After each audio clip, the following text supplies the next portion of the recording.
28 प्रकार के नरकों का वर्णन किए। देखिए ऐसे तो नरक बहुत हैं, लेकिन मुख्य 28 प्रकार के नरक हैं। हम जो काम करते हैं उसका कुछ न कुछ पाप लगता है, तो उस पाप के विधान के अनुसार, कर्म के विधान के अनुसार हमें एक जगह बनाया गया है। वहाँ पर हम लोग जाते हैं और वहाँ पर खूब कुटाई होती है लोगों की।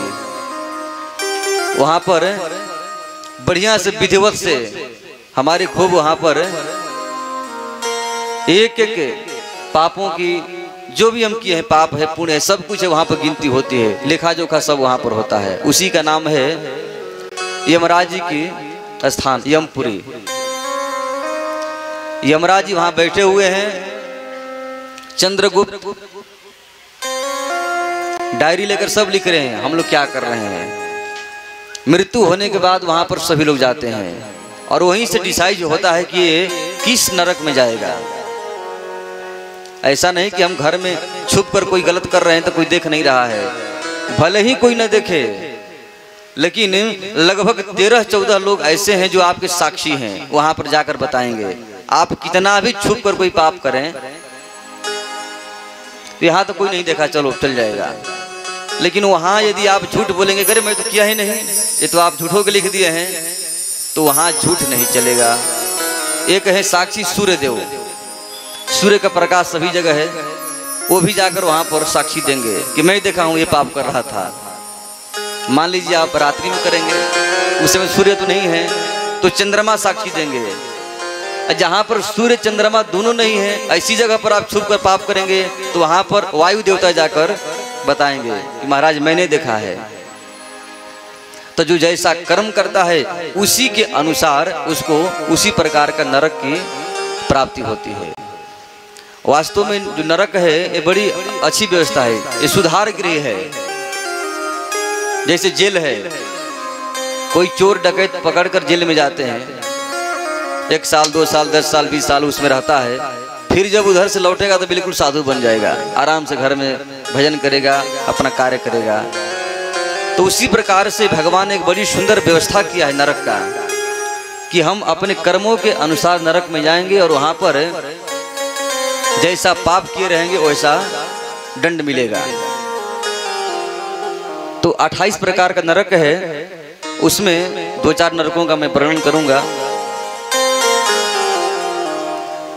जो व्यक्ति केवल अपने घर परिवार में ही मस्त है, किसी से मतलब नहीं है, न अतिथि सेवा कर रहा है, न संत महात्माओं की सेवा कर रहा है, तो ऐसे लोग कुंभीपाक नरक में जाते हैं और वहां पर जाकर खूब उनकी धुलाई होती है, खूब बेचारे तड़पते हैं, रोते हैं, बार बार प्रार्थना करते हैं कि एक बार महाराज और मुझे छुट्टी दे दीजिए, आज के बाद मैं कभी ऐसी गलती काम नहीं करूंगा। बार बार जो शराब पीते हैं वो भी नरक में जाते हैं, वहां पर लोहा पिघलाकर खूब एकदम गर्मा गर्म लोहा मुंह फाड़ के उसी में डालते हैं, बोलो पियो। अब वो चिल्लाता है नहीं अब मैं नहीं पीऊंगा, बोले और पियो, बोतल पर बोतल पी रहे थे, और पियो, इतना पिलाया जाएगा, इतना पिलाया जाएगा, बार बार आप छटपटाएंगे, रोएंगे, लेकिन मृत्यु नहीं होगी। ये बड़ा कष्ट की बात है। यहाँ तो हम मर जाएंगे लेकिन वहां नहीं मरेंगे। कल हमारे श्याम गोपाल जी कह रहे थे ना कि जो मन है, चित्त है, जो सूक्ष्म शरीर है, ये मरता नहीं है, एक यातना देह प्राप्त होती है। जैसे यहाँ पर पंच भौतिक देह है, उसी प्रकार से नरक में हम जाएंगे, हम ही रहेंगे, सब कुछ याद रहेगा, यातना देह वहां पर प्राप्त होगी। तो खूब वहां पर शराब पिलाया जाएगा, लेकिन इस शराब में उस शराब में बहुत फर्क रहेगा। चिल्लाते रहेंगे, रोते रहेंगे, छटपटाते रहेंगे, अब नहीं पिएंगे जीवन में, बोले और पी लो, और पी लो, बोतल पर बोतल खूब पिलाएंगे और अंत में जाकर नरक में डाल देंगे।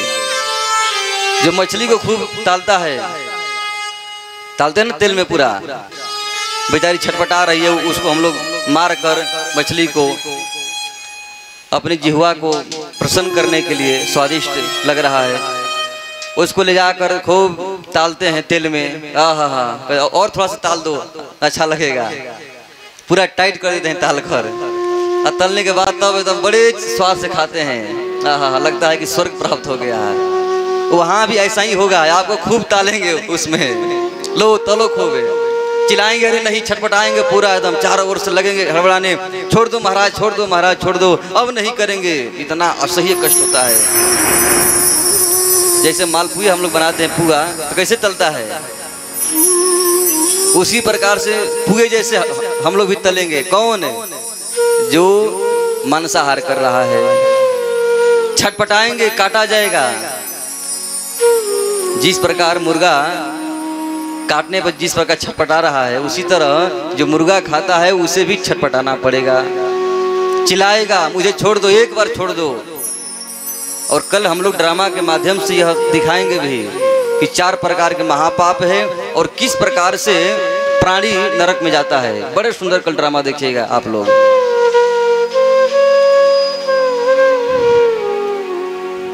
और जो व्यक्ति अपने माता पिता की सेवा नहीं करता है, संत महात्माओं की सेवा नहीं करता है, बीबी आई माता पिता को भूल जाता है, ऐसे लोगों को काल सूत्र नरक में डाला जाता है। इसलिए माता पिता की खूब सेवा करनी चाहिए। एक महात्मा जी बोले कि स्त्री जैसे विवाह करके घर आई, पति ने कहा क्या चाहती हो?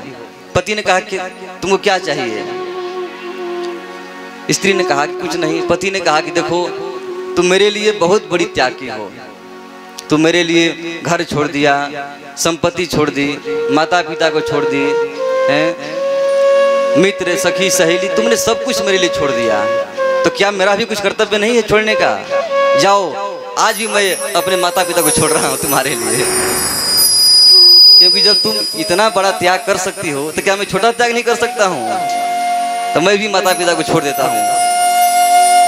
ये कोई त्याग नहीं है, ये मूर्खता है। इसलिए माता पिता की सेवा करनी चाहिए। और जो व्यक्ति केवल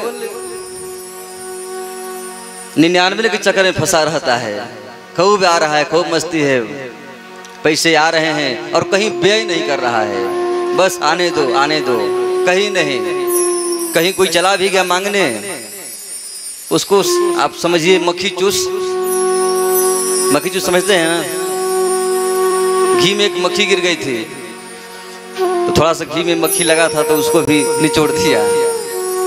तो मक्खी चूस जो है आ तो खूब रहा है लेकिन व्यय नहीं कर रहा है। तो ऐसे जो लोग हैं वो सूची मुख्य नरक में जाएंगे। तो अनेक प्रकार के नरकों का वर्णन सुनकर महाराज परीक्षित बड़े भयभीत हो गए।